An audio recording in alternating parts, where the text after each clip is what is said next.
System sharp లాంటిది, ఇట్లాంటిది మీరు క్వాలిటీ మీద తీసుకున్నారు. చైనా ప్రైస్ మీద తీసుకుంటారు.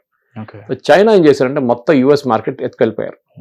Steel also, for example steel they did the same thing. Steel also they took away the entire market. Steel లేదు ఇప్పుడు అమెరికాలో, స్టీల్ కంపెనీలు అన్ని బంద్ అయిపోయినాయి. ఉన్నాయి అక్కడెక్కడ కొన్ని. కార్ మ్యానుఫ్యాక్చరింగ్ కూడా సేమ్ అయింది.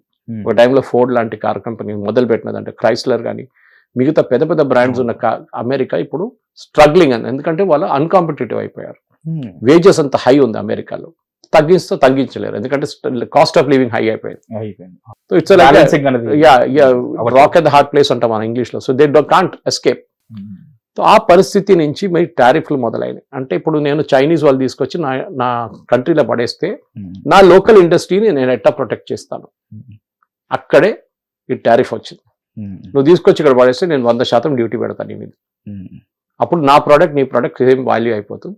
అప్పుడు అమెరికన్ కన్స్యూమర్ డిసైడ్ చేస్తాడు నేను అమెరికన్ ప్రోడక్ట్ కొనాలా చైనీస్ ప్రోడక్ట్ కొనాలి. డిఫరెన్స్ లేనప్పుడు అమెరికన్ ప్రోడక్ట్ తీసుకుంటాడు. సర్వీస్ ప్రాబ్లమా ఏదైనా ఉండొచ్చు అని చెప్పి అక్కడ తీసుకుంటాడు. ఇది బేసిక్. ఇప్పుడు లోకం ఏమైపోయిందంటే WTO కూడా కొంచెం వీక్ అయిపోయారు, కొంచెం చాలా వీక్ అయిపోయారు. ఎవరు పట్టించుకోవట్లేదు వాళ్ళు ఏ జడ్జ్మెంట్ ఇచ్చినా కానీ పట్టించుకోవట్లేదు. గ్యాట్ అయితే డైడ్ లాంగ్ బ్యాక్. దాని తర్వాత ప్రతి కంట్రీ వాళ్ళ టారిఫ్లు పెట్టుకుంటున్నారు. సో మనం ఏం చేస్తాం అంటే ఫ్రీ ట్రేడ్ అగ్రిమెంట్ సైన్ చేస్తాం, మోస్ట్ ఫేవర్డ్ నేషన్ సైన్ చేస్తాం.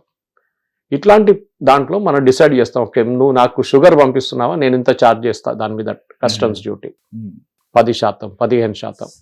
నా వైపు నుంచి నేను ఏమైనా పంపిస్తాను, మీరెంత ఛార్జ్ చేస్తారు, వాళ్ళు డిసైడ్ చేస్తాం. We'll come to an agreement అన్నమాట. చాలా ప్రోడక్ట్స్ అది కూడా మన బలాలు బలహీనతలు మీద ఉంటుంది కదా, మనం ఏమి ఇవ్వగలుగుతాము, మనం ఏమి తీసుకోగలుగుతాము, దాని తగ్గట్టుగానే ఉంటాయి అవన్నీ. కరెక్ట్. ఎందుకంటే ఆ ప్రోడక్ట్ అక్కడ కూడా కొనాలి. ఫర్ ఎగ్జాంపుల్ మీరు ఇండియాలో తయారు చేసిన రైట్ హ్యాండ్ డ్రైవింగ్ కార్ తీసుకెళ్లి యూరోప్ లో అమ్మలేరు, అక్కడ లెఫ్ట్ హ్యాండ్ డ్రైవింగ్ ఉంటుంది. మీరేం చేసుకుంటారు, మీరు అమ్మలేరు అక్కడ. So you have to create a product for that market అన్నమాట.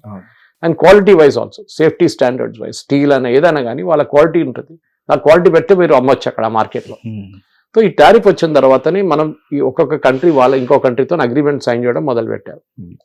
ఫ్రీ ట్రేడ్ అగ్రిమెంట్ అంటారు దాన్ని. మిగతా నేను చెప్పినట్ల ఒక బైలాటరల్ అగ్రిమెంట్ ఉండొచ్చు, ఏదో